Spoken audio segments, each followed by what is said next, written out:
Lingkungan di tempat kita istri, lingkungan tuh memang gudang Qori'ah dari dulu. Dari dulu itu mertua saya yang ngajarnya. Mertua saya yang ngajarnya. Kemudian istri saya juga seorang Qori'ah, pendidik sekaligus Qori'ah kan. Jadi pada tahun 2024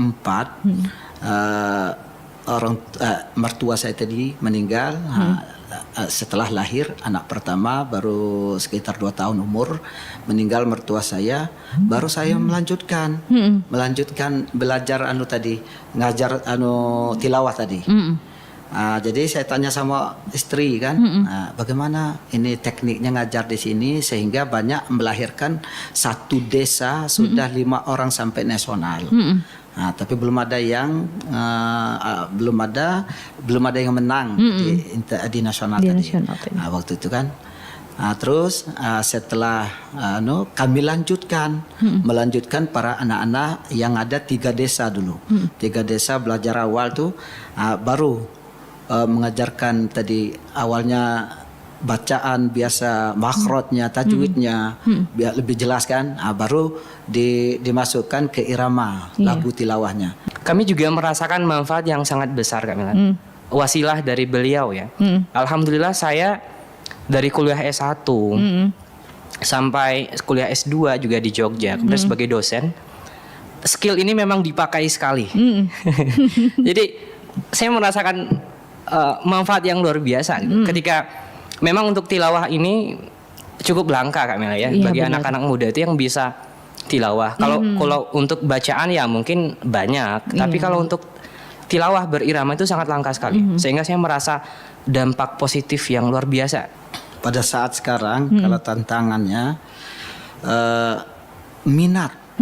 Pertama minat yang rendah dan gangguan dari dunia digital tadi, ya, seperti HP segala macam. Kebanyakan anak-anak ini kan main HP-nya lebih senang lagu-lagu TikTok tadi, lagu-lagu TikTok segala macam lain-lain tuh. Apalagi yang online tuh.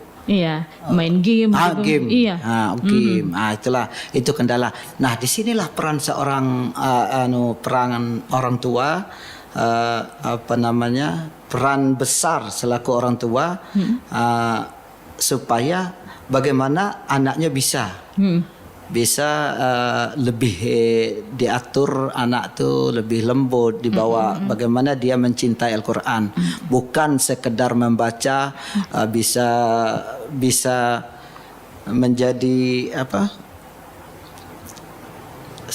bukan sekedar membaca, menikmati belajar tilawah itu supaya bisa dia bertilawah dengan yang seindah mungkin.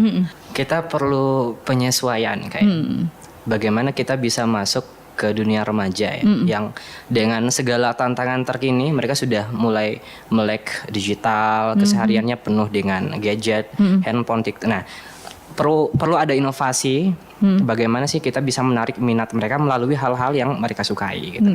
Dan memang selain itu tentu strategi ajar oleh guru ya, kemudian juga motivasi yang kuat. Nah, itu juga sangat berpengaruh terhadap para santri. Dan saya melihat semua inovasi ini sudah Buya lakukan gitu. Selain beliau merangkul, beliau juga banyak punya relasi, Kak Mira. Dan itu yang buat saya salut sama Buya. Karena dari relasi kemudian kolaborasi itulah yang melahirkan ide-ide baru. Terlebih dalam pengembangan tilawah Al-Quran. Jangan merasa lelah. Ini Al-Quran. Walaupun tidak ada imbalan yang lain, tapi keikhlasan tadi insya Allah ada di Tuhan tetap melihat. Tuhan tidak tidur apa yang kita kerjakan. Tuhan tahu kan. Kemudian harapan saya juga yang anak-anak, yang remaja yang masih belajar terus sehingga dapat mencapai kesuksesan.